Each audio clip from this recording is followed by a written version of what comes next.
Selamat siang, salam sejahtera, dan salam sehat untuk kita semua. Kita bertemu di mata kuliah Dinamika Ekosistem Perairan bersama saya, Rina Drita Sibagariang. Kali ini yang menjadi pokok materi kita adalah interaksi antara komponen biotik dan komponen abiotik.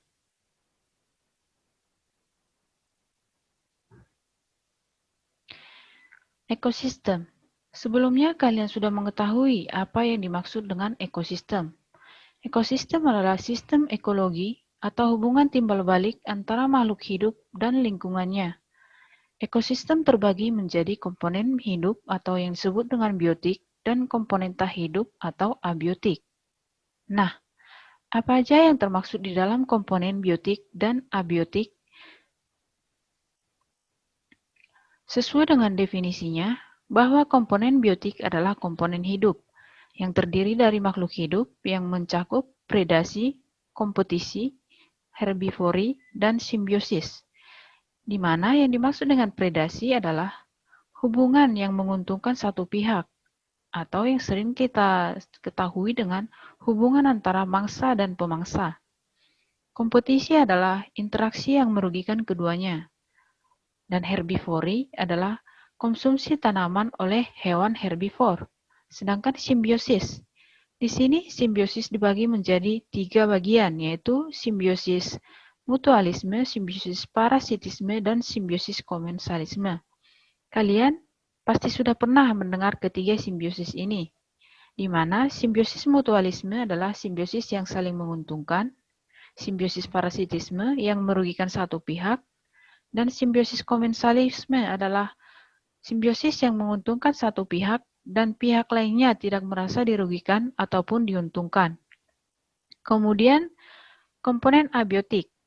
Komponen abiotik ini meliputi faktor fisika dan kimia seperti suhu, sinar matahari, air, tanah, angin, dan lain-lain.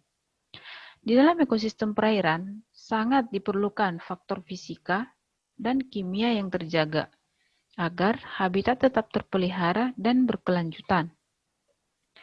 Suhu sangat mempengaruhi penyebaran atau distribusi organisme. Begitu pula dengan cahaya.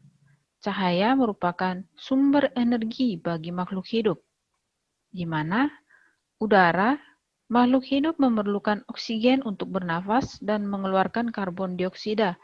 Dan karbon dioksida ini akan diserap oleh tumbuhan yang akan diproses melalui fotosintesis menjadi oksigen. Kemudian air. Air merupakan komponen yang sangat penting. Bagi manusia, air digunakan sebagai zat pelarut, bagi tumbuhan digunakan untuk membantu proses fotosintesis, dan sedangkan bagi biota air digunakan sebagai habitat. Dan faktor abiotik lainnya adalah tanah. Tanah digunakan sebagai habitat, sumber unsur hara, dan juga sumber untuk mendapatkan air. Nah, sekarang kita beralih ke komponen biotik yang terdapat di dalam perairan. Komponen biotik yang terdapat di dalam perairan yang bisa kita lihat dari gambar terdiri dari plankton, nekton, neuston, bentos, dan perifiton. Untuk melihat definisinya, mungkin kalian sudah sering mendengar dengan plankton, nekton, sampai dengan perifiton. Jadi di sini kita lihat berdasarkan gambar bahwa plankton ini yang terdiri dari fitoplankton dan zooplankton bergerak bebas dan dipengaruhi oleh arus. Jadi fitoplankton dan zooplankton akan bergerak sesuai dengan arus perairan. Kemudian untuk nekton. Nekton ini merupakan organisme yang aktif bergerak, contohnya ikan. Kemudian untuk neuston, neuston ini adalah organisme yang mengapung di permukaan air. Contohnya yang sering kita lihat adalah serangga air. Untuk bentos, bentos merupakan organisme yang terdapat di dasar perairan. Jadi, semua organisme yang terdapat di dasar perairan itu disebut dengan bentos. Contohnya adalah kepiting. Kemudian untuk perifiton. Perifiton ini adalah organisme yang melekat pada organisme lain. Kemudian itu merupakan definisi dari plankton, nekton, neuston, bentos, dan juga perifiton. Ini merupakan definisinya ya. Kemudian kita lanjutkan ke interaksi. Interaksi antara komponen biotik dan abiotik. Jadi, komponen biotik dan abiotik di dalam lingkungan kita ini adalah saling berhubungan, baik itu biotik dan abiotik ataupun abiotik dengan biotik. Jadi, bisa kita lihat bahwa dari gambar yang sudah diberikan bahwa tumbuhan membutuhkan sinar matahari untuk proses fotosintesis, membutuhkan air dan tanah untuk tetap tumbuh. Kemudian, tumbuhan juga mengambil air dari dalam tanah dan kemudian membebaskannya ke udara dalam bentuk uap air. Dan tumbuhan juga akan mengambil hara dari dalam tanah dan akan mengembalikannya ke dalam bentuk ranting, daun, ataupun sisa tumbuhan yang akan mengalami penguraian. Nah, kemudian kita ke dalam tanah. Di dalam tanah terdapat cacing, di mana cacing ini akan melubangi tanah sehingga tanah akan memiliki rongga udara. Kemudian, setelah cacing mati akan terurai menjadi zat hara seperti fosfor, belerang, dan lain-lain yang berguna untuk lingkungan. Kemudian, di daerah daratan akan terjadi juga yang namanya rantai makanan, di mana akan ada produsen, konsumen, dan sampai ke predator. Nah, sekarang kita beralih ke dalam perairan. Di dalam perairan juga akan terjadi hal yang sama. Tumbuhan ataupun fitoplankton yang berfotosintesis akan menghasilkan oksigen yang dibantu oleh cahaya sinar matahari.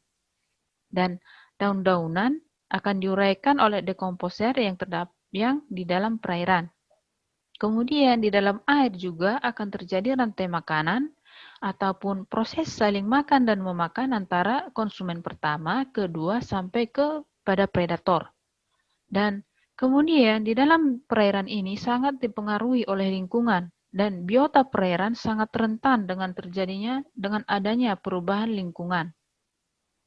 Nah, sekarang kita lihat pengaruh komponen abiotik terhadap komponen biotik. Di sini ada pengaruh air terhadap organisme. Jadi, keberadaan air di tiap-tiap ekosistem akan sangat menentukan keberlangsungan hidup seluruh organisme yang terdapat di dalamnya. Kemudian juga pengaruh cahaya matahari. Cahaya matahari adalah sumber energi primer. Jadi, cahaya matahari ini adalah digunakan untuk berfotosintesis oleh tumbuhan hijau. Kemudian, pengaruh air terhadap tanaman dan tanah. Tanah adalah medium yang porous, dapat menahan air, serta kemudian akan meneruskan sebagian yang berasal dari air hujan atau juga air dalam tanah itu sendiri. Kemudian pengaruh suhu terhadap tanaman. Temperatur tanaman itu sendiri akan mengikuti sekeliling walaupun sering temperatur di atmosfer lebih tinggi daripada tanaman. Begitu juga di perairan ya. Suhu di dalam perairan akan mempengaruhi dari distribusi dari ikan itu sendiri. Karena setiap biota akan memiliki suhu optimal dalam tubuhnya. Kemudian pengaruh cahaya terhadap tanaman untuk berfotosintesis, begitu juga untuk biota di dalam perairan akan terpengaruh oleh cahaya yang disebut dengan itulah yang disebut dengan adanya yang cahaya afotik ataupun yang afotik. Kemudian sekarang kita lihat pengaruh komponen biotik terhadap komponen abiotik. Ini contohnya cacing tanah. Jadi cacing tanah di sini adalah sebagai faktor biotik yang mempengaruhi kesuburan tanah. Kenapa? Karena cacing tanah ini membantu dalam menghancurkan sampah sehingga kemudian mengembalikan hara ke dalam tanah. Kemudian cacing tanah ini menjadikan pengudaraan tanah menjadi lebih baik dan akan membentuk rongga udara di dalam tanah itu sendiri.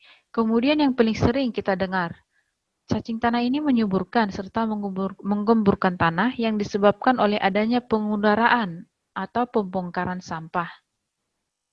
Nah, jadi baiklah sampai di sini penjelasan materi interaksi antara komponen biotik dan komponen abiotik pada perkuliahan kali ini. Jika ada yang masih bingung ataupun yang belum dimengerti, silahkan ditanyakan. Jika ada kesalahan dalam kata dan pengucapan dalam perkuliahan ini, saya mohon maaf. Terima kasih atas partisipasinya. Selamat siang dan salam sehat untuk kita semua. Bye-bye.